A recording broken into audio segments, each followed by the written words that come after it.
할렐루야, 안녕하세요. 저번 시간 창세기 43장에서는 우리 인간은 육신의 관계에서 아무리 성경의 중요한 인물이라도 편애하고 공평하지 못하다는 것을 알았습니다. 따라서 의롭고 공평하신 분은 오로지 하나님 아버지 뿐이십니다.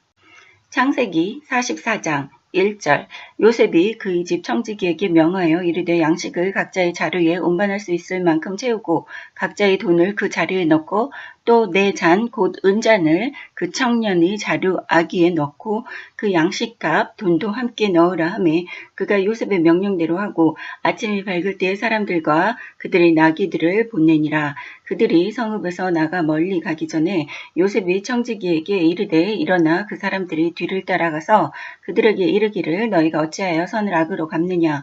이것은 내 주인이 가지고 마시며 늘 점치는 데에 쓰는 것이 아니냐. 너희가 이같이 하니 악하도다 하라. 청지기가 그들에게 따라가서 그대로 말하니 그들이 그에게 대답하여 내 주에 어찌 이렇게 말씀하시나이까.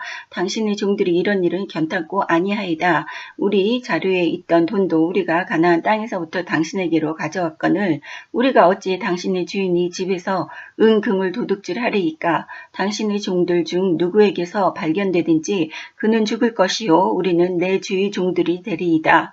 그가 이르되 그러면 너희의 말과 같이 하리라.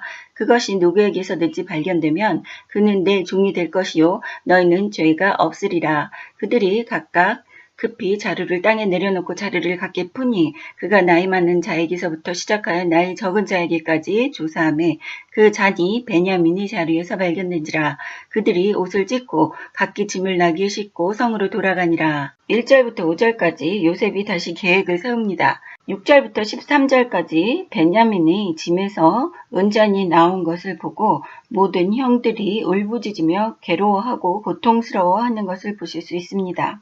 베냐민을 붙들기 위해 청지기에게 곡식을 사갖고 되돌아가는 베냐민의 곡식 자루에 은잔을 넣어두게 했습니다. 요셉의 형제들이 떠날 때에 명령에 따라 뒤를 쫓아간 요셉의 청지기는 요셉 형제들의 자루를 풀어보고 베냐민의 자루에서 발견된 그 잔이 주인 곧 요셉이 점치는 데 사용하는 잔이라고 말을 합니다. 여기에서 고대 근동지방에서는 잔을 이용해서 점을 쳤습니다. 그것은 잔에 물을 넣고 그 위에 기름을 떨어뜨려 기름이 퍼지는 모양을 보는 방법과 포도주를 부어 그 모양을 보는 방법 또는 잔에 남긴 물에 비친 달의 모습을 보는 방법 등등 여러 가지 방법으로 점을 쳤습니다. 14절 유다와 그의 형제들이 요셉의 집에 이르니 요셉이 아직 그곳에 있는지라 그의 앞에서 땅에 엎드리니 요셉이 그들에게 이르되 너희가 어찌하여 이런 일을 행하였느냐. 나 같은 사람이 점을 잘 치는 줄을 너희는 알지 못하느냐. 유다가 말하되 우리가 내 주께 무슨 일을 하오리까. 무슨 성명을 하오리까. 우리가 어떻게 우리의 정직함을 나타내리까. 하나님이 종들의 죄악을 찾아내셨으니 우리와 이 잔이 발견된 자가 다 내 주의 노예가 되겠나이다. 요셉이 이르되 내가 결코 그리하지 아니하리라. 잔이 그 손에서 발견된 자만 내 종이 되고 너희는 평안히 너희 아버지께로 도로 올라갈 것이니라. 유다가 그에게 가까이 가서 이르되 내 주여 원하건대 당신의 종에게 내 주의 귀에 한 말씀을 아뢰게 하소서. 주의 종에게 노하지 마소서. 주는 바로와 같으심이니이다. 이전에 내 주께서 종들에게 물으시되 너희는 아버지가 있느냐 아우가 있느냐 하시기에 우리가 내 주께 아뢰되 우리에게 아버지가 있으니 노인이요 또 그가 노년에 얻은 아들 청년이 있으니 그의 형은 죽고 그의 어미가 남긴 것은 그뿐이므로 그의 아버지가 그를 사랑하나이다 하였더니 주께서 또 종들에게 이르시되 그를 내게로 데리고 내려와서 내가 그를 보게 하라 하시기로 우리가 내 주께 말씀드리기를 그 아이는 그의 아버지를 떠나지 못할지니 떠나면 그의 아버지가 죽겠나이다. 주께서 또 주의 종들에게 말씀하시되 너희 막내 아우가 너희와 함께 내려오지 아니하면 너희가 다시 내 얼굴을 보지 못하리라 하시기로 우리가 주의 종 우리 아버지에게로 도로 올라와서 내 주의 말씀을 그에게 아뢰었나이다. 그 후에 우리 아버지가 다시 가서 곡물을 조금 사오라 하시기로 우리가 이르되 우리가 내려갈 수 없나이다. 우리 막내 아우가 함께 가면 내려가려니와 막내 아우가 우리와 함께 가지 아니하면 그 사람의 얼굴을 볼 수 없음이니이다. 주의 종 우리 아버지가 우리에게 이르되 너희도 알거니와 내 아내가 내게 두 아들을 낳았으나 하나는 내게서 나갔으므로 내가 말하기를 틀림없이 찢겨 죽였다 하고 내가 지금까지 그를 보지 못하거늘 너희가 이 아이도 내게서 데려가려 하니 만일 죄가 그 몸에 미치면 나의 흰 머리를 슬퍼하며 수월로 내려가게 하리라 하니 아버지의 생명과 아이의 생명이 서로 하나로 묶여 있거늘 이제 내가 주의 종 우리 아버지에게 돌아갈 때에 아이가 우리와 함께 가지 아니하면 아버지가 아이의 없음을 보고 죽으리니 이같이 되면 종들이 주의 종 우리 아버지가 흰머리로 슬퍼하며 수월로 내려가게 함이니이다. 주의 종이 내 아버지에게 아이를 담보하기를 내가 이를 아버지께로 데리고 돌아오지 아니하면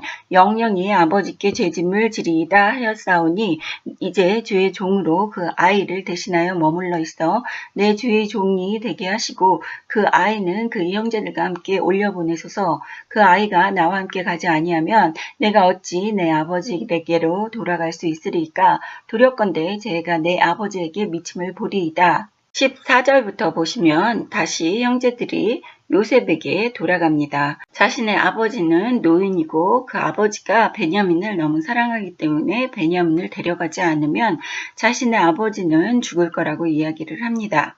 20절에 보시면 형들이 자신들에게 아버지가 있고 노인이며 그 아버지가 노년에 얻은 아들이 둘이 있는데 그 어머니가 남긴 것은 그 막내 아들 베냐민밖에 안 남았다고 이야기합니다. 야곱이 얼마만큼 자식을 편애하면서 키웠는지를 형들의 입에서 직접 이야기하는 것을 보면서 느끼실 수 있습니다. 그 형들이 느끼기에는 자신들은 아들이기는 하지만 명분뿐인 아들이라고 생각하는 것입니다. 또한 자신들의 어머니는 자신의 아버지가 사랑하지 않는다는 것을 이 아들들 또한 명백히 알고 있는 사실인 것을 보실 수 있습니다. 27절에 보시면 주의 종 우리 아버지가 우리에게 이르되 너희도 알거니와 내 아내가 내게 두 아들을 낳았으나 야곱 자체, 이스라엘 자체가 자신의 아들들 앞에서 아내라고 하는 것은 라헬만 지칭을 하는 것을 볼 수 있습니다. 내게 두 아들을 낳았으나 라헬이 두 아들을 낳았으나라고 얘기하지 않고 내 아내가 내게 두 아들을 낳았으나 나머지 3명의 아내는 아내로 생각지 않고 있다는 것을 아들들도 느낄 수 있습니다. 이 성경을 읽을 때 아주 슬픈 마음이 드실 겁니다. 자식이 똑같은 자식임에도 불구하고 이렇게 마음이 가는 자식들만 자신이 사랑한 아내의 자식들만 자식으로 인정하는 야곱을 볼 수 있습니다. 이것을 볼 때 하나님 아버지께서는 야곱의 어떤 면을 보시고 이 12지파의 아버지를 삼으셨는지 궁금해하실 수 있습니다. 저 또한 많이 궁금합니다. 하지만 아버지께서 선택하시고 아버지께서 결정하신 일에 대해서는 우리는 판단을 하고 그것에 대해서 이러쿵저러쿵 말할 자격이 없습니다. 하지만 내 자신을 돌아볼 때에 나 또한 이렇게 흠이 많고 하나님 아버지께서 사랑하실 수 없는 사람임에도 불구하고 나를 사랑하셔서 하나님의 자녀로 삼아주셨다는 것에 대해서 무한한 감사를 느낄 수 있습니다. 다음 시간에 창세기 45장 공부하겠습니다. 감사합니다. 할렐루야.